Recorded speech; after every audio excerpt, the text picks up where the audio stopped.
Good evening. I've got a Dogman story to share with you folks tonight. This story was shared to me probably a little over a year ago by a Border Patrol agent, and he wanted to remain anonymous, obviously. Uh, he had shared this story a while back, and he was a little apprehensive about me releasing it, but he eventually consented to it a couple months back, and I'm just now getting around to actually making a video about it. And it was quite surprising, some of the stories he told me about working on the southern border, some of the strange things he saw. He did have a number of things that he would call Bigfoot type encounters.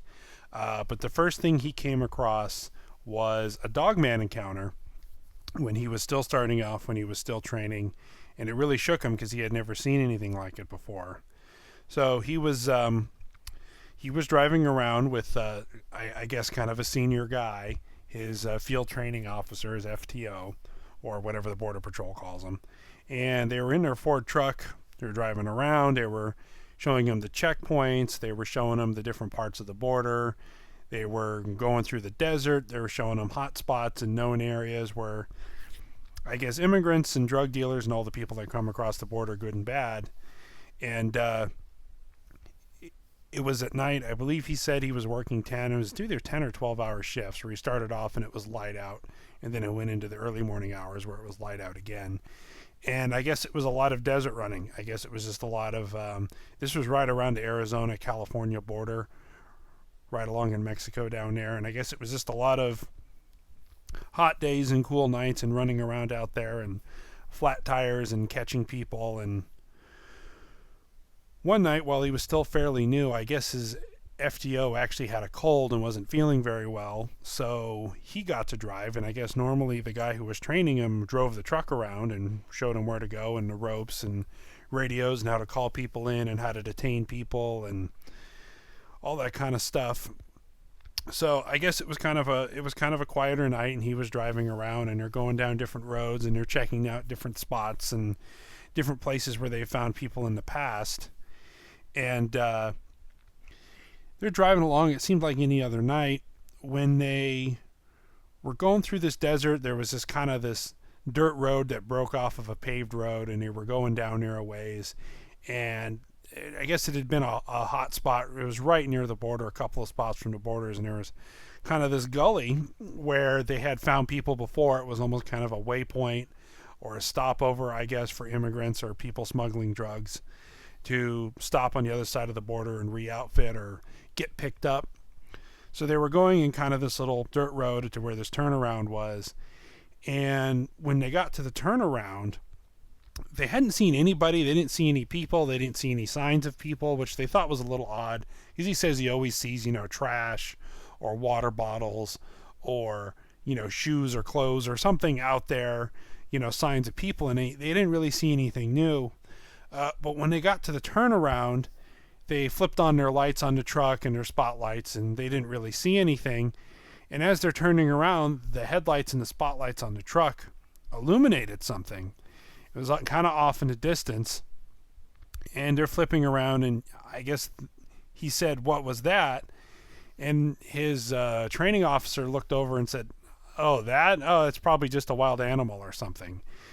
And he's like, should we go take a look? Maybe it's a fur coat. Maybe it's a person. And he's like, why would anybody be wearing a fur coat? And he thought, well, good point. So, it was, 40, 50 yards away. It was kind of far away. They couldn't really tell what was going on. So they said, well, let's get closer. And I guess at this point, the terrain got kind of rough. So they slowly were creeping forward because they could see this thing kind of moving around. This kind of darkish, black furry object. And then they're like, well, is it a bear? And they're like, well, there aren't really bears out here. Is it a coyote? And they're like, well, I don't know if it's really a coyote. And about this point, the training officer, I guess his eyes got big. He sat up in his seat and he said, well, we should just leave it alone. And he was really urging the guy to get out of there. And he says, no, we need to go. We need to get out of here. It's just an animal. We got other things to do. Like it, all of a sudden, it clicked with the officer, the training guy, that something was going on, but he still had his curiosity. From him, it looked like a bear hunched over, like eating something. And I guess when they got closer, they got within 30 yards of it, a good distance, but still close enough that they could see what was going on. And at this point, they flipped on another set of bright lights, the stuff on the light bar as opposed to the headlights, lit this thing up. And as this thing lit up, it stood up. And from what he thought it was a man, like a giant man with like a fur coat on. And then as it turned around, he noticed it had this dog's head. It looked like a German Shepherd or like a wolf's head, but it was all black. And he could see the eyes, you could see the eye shine reflecting off his eyes. It was kind of this amberish tint. And it was very muscular. It had shoulders, and it kind of just pivoted on its hocks and had kind of had its paws in front of it, kind of like how a dog sitting down. But it was way too huge to be a dog. I mean, we're talking 4 or 5 times the size of a dog. And at that point, it stood up on its back legs. And he said, whoa, they got no dogs. And at that point, they stopped getting closer. And just for, he says it felt like forever, but it was probably only a couple seconds. This Dogman, for lack of a better term, was just staring right at him. Like, what are you going to do? And at this point, they both just froze. They were frozen in the truck. His foot was on the brake, and this Dogman was staring at him. And then eventually the Dogman took a step towards them and then took another step, and it was closing distance. I mean, it wasn't walking very fast, but its strides were so huge, and it was getting closer and closer, and they had the windows half rolled down.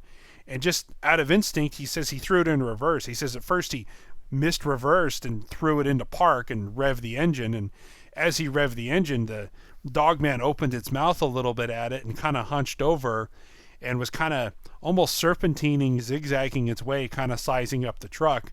And at this point, they're pretty much like shitting their pants. And so he puts the truck into reverse finally, backs out a ways, backs up, closes it, and then kind of does a J-turn. And right as he does the J-turn, he looks in the rearview mirror, and he could see its teeth and its eyes in the rearview mirror, and he said it had to have been within a couple feet off the back of the truck because he could see the red lights and the tail lights lighting it up. And he heard a thump on the back of the tailgate.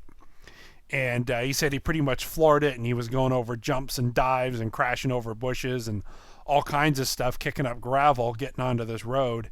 And he was looking in the mirrors, and he couldn't see it anymore. But he said he had never seen anything like that. It scared the crap out of him. They went back to the station.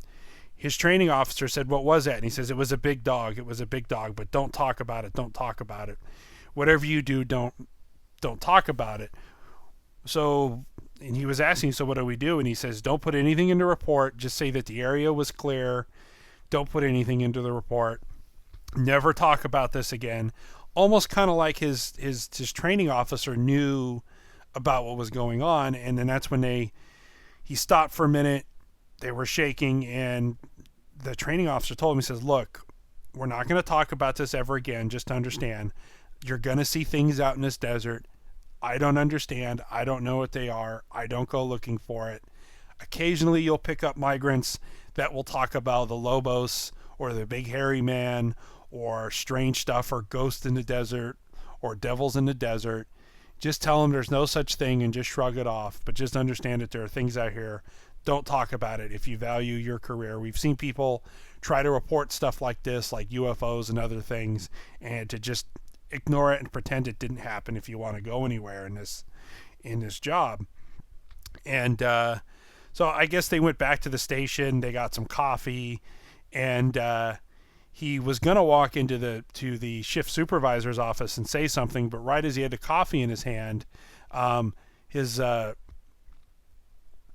big boss came by and said, hey, how's it going? And he was about to say something, and he could see his training officer in the back behind him shaking his head no.